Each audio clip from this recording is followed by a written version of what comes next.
Баршаңызға сәлем. Бүгін сіздермен қамыры үлбіреген, буы бұрқыраған ханум жасайтын боламыз. Егер де сіздерге менің рецепттерім ұнап жатса, каналыма тіркеліп, қоңыраушаны басуды ұмытпаңыздар. Қамыр илеу үшін керек заттар. Бірінші, бір жұмыртқа керек.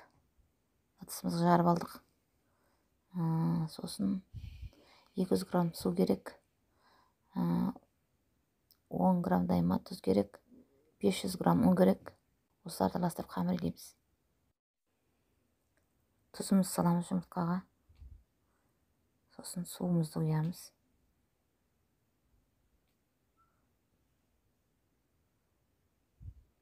Араластырып аламыз. Бір келкі болғанша.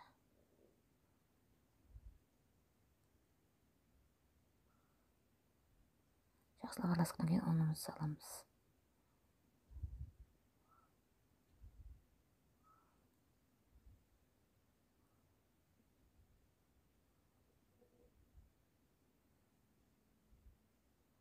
Араластырып.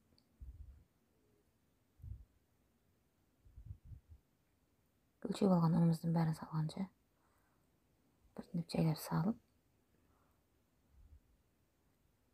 500 грамм бәрін салып болғаннан кейін таяқшаның көмегімен қозғап аламыз. Кейде қолдың көмегіне жүгініп отырып жақсылап илейтін боламыз. Илеп алған қамырымыз қатты емес, жұмсақ емес, орташа болады. Енді оны бір 20 минутқа тындырып қоямыз. Қамырымызды үшке бөліп аламын. Қамырдың әдемі үйі қанған. Енді бұларды домалақтап жаямыз. Қамырымызды домалақтап аламыз да жая бастаймыз. Қамырдың шет-шеттерін жаю керек, ортасына қатты салмақ салмау керек. Салмақса ортасы шыға болып қалады.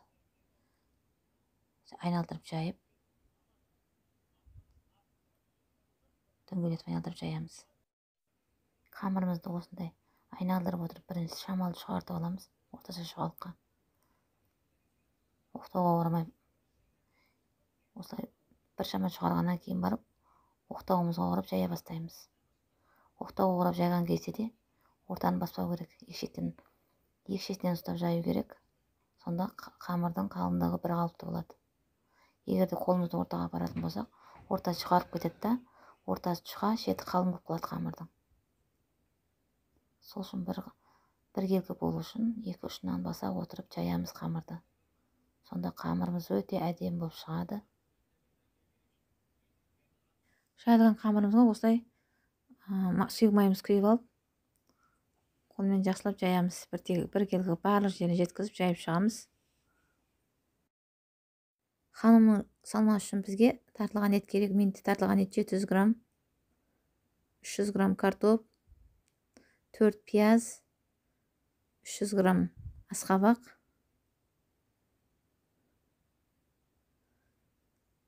және 5 грамм бұрыш, 10 грамм тұз, 50 грамм сұйық май. Сұйық май маған менің етім тартылған етім қара кесек ет болғандықтан соны қосып араластырып илеу үшін керек. Етіме пиязым салам, туралып қойған.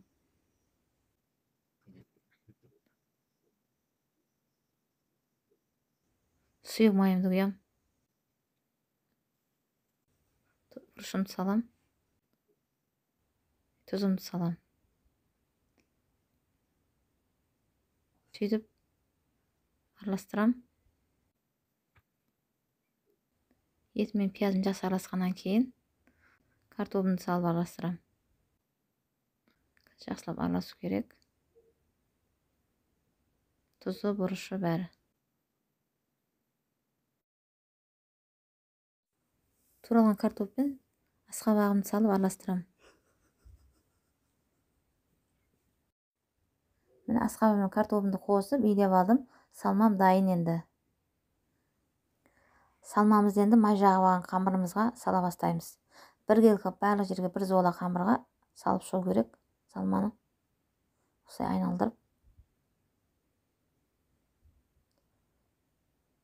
барлық жеріне тегіс қылып саламыз. Міне сап болдым.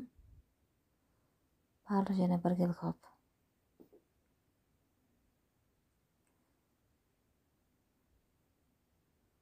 енді жайлап орай бастаймыз.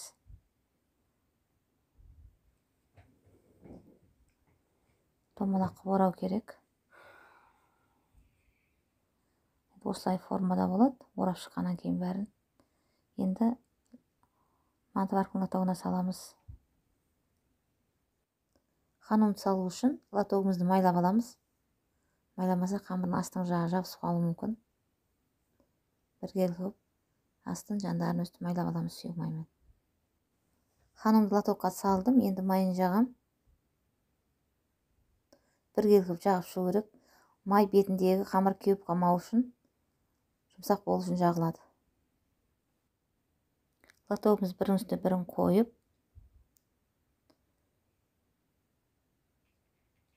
отқа қойып 50 минутқа пісіріп аламыз.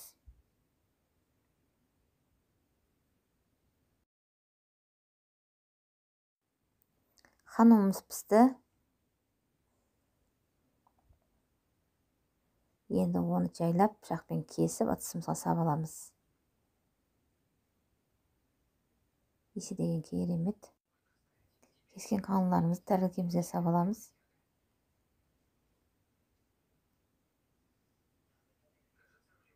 Қамыры өте үлбіреп тұр, жұмсақ болып. Ешқандай кеуіп қалған емес.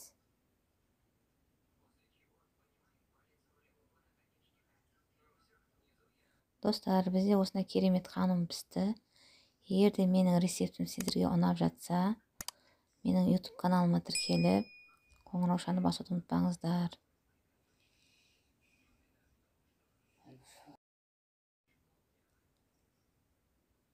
Қамыр үлбіреп тұр, иісі деген керемет. Қат-қат болып, слой-слой болып тұр.